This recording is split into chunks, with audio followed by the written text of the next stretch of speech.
Fidget spinners have become all the rage recently. But where do they come from? What were they made for? This is interesting. Before we get into this video, I'd like to say sorry for not putting up a video over the past week. Last week was my final week of exams and project hands-ins for university, so as you can imagine, I was pretty busy. Either way, I'm back now, and videos will start going up again as usual. Speaking of videos, if you enjoyed this one, don't forget to leave a like, subscribe for future content, and if you're watching on YouTube, why not hit that all-important bell button to be informed of all our future videos. With that said, let's get straight into today's topic. For those of you that don't know, fidget spinners are basically these little toys that you can make rotate really fast. It's also possible to do a whole bunch of tricks with them, but what you might not have known is who they were made by and why the person made them. The origin of the fidget spinner can be traced back over 20 years to a woman named Catherine Hettinger. On May 28, 1993, Hettinger filed a patent for the first fidget spinners, and then proceeded to do not much of anything with them at all. In fact, after the patent got eventually passed in 1997, Hettinger seemed to have pretty much forgotten about the idea, because there's no mention of them at all after that point. That is until you fast forward to this year. Spring 2017. We have now come to the point where fidget spinners are no longer patented by Hettinger. The patent has now officially expired. This means that companies are allowed to start mass producing fidget spinners on a level that Hettinger probably couldn't have competed with even if she'd wanted to. Fidget spinners are, however, an evolution of sorts. If we look back to 2016, we find that another fidget toy had started to emerge. This was known as the Fidget Cube. This was a cube filled with spinning bearings, buttons and switches. It quickly became the second highest backed Kickstarter project in history, raking in over $6.4 million. It was designed as a toy for people to direct their fidgeting, and was said to help people who were stressed at work or couldn't keep their focus where it needed to be.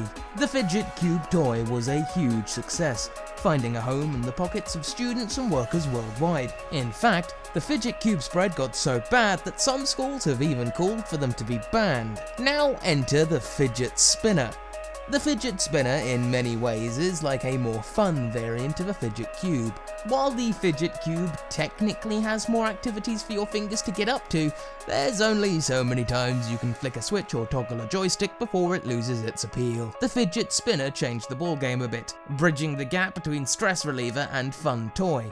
While it can be used as intended, a simple spinning gadget to keep your mind on work, it can also be used to perform some pretty crazy tricks. In fact, it's probably these tricks that have netted the fidget spinner so much success on video sharing platforms like YouTube. The fact that fidget spinner toys are so easy to modify, so easy to play with, and so easy to do tricks with, have made them the perfect YouTube fad. One of the most popular things for YouTubers to do with fidget spinners is to ramp up the speed of a spinner to thousands of miles per hour, and then see what happens when they come into contact with phones and other things, which is equal parts dangerous and awesome. But back to the origins. The first fidget spinner video showed up on July 19th, 2016.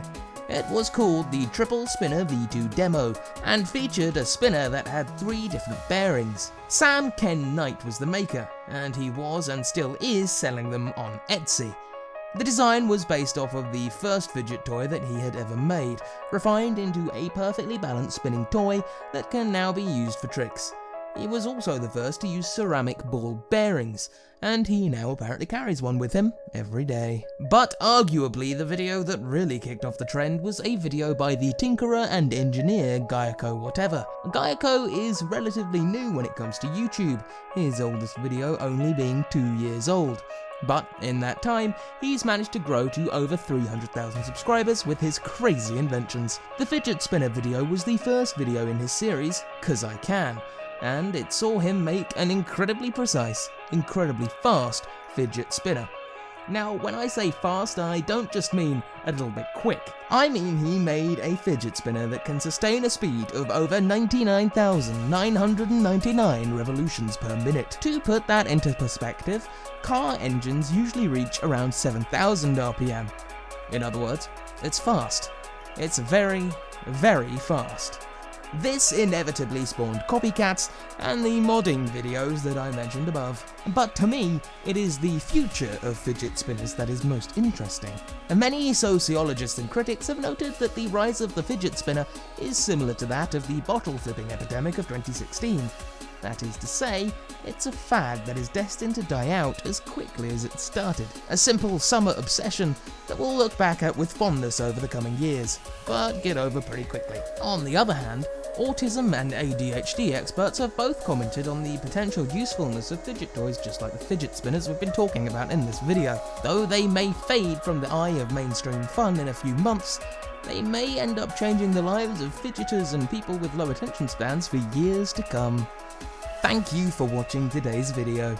If you've watched all the way to this point, I just want to give you a huge thanks. It means a lot that you've clearly enjoyed the video enough to watch it the whole way through. In any case, what are your opinions on fidget spinners? Do you think they'll be around forever?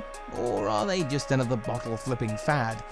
Leave your comments down below and I'll showcase the top 3 in our next video. Of course, if you did enjoy this video, then don't forget to leave a like.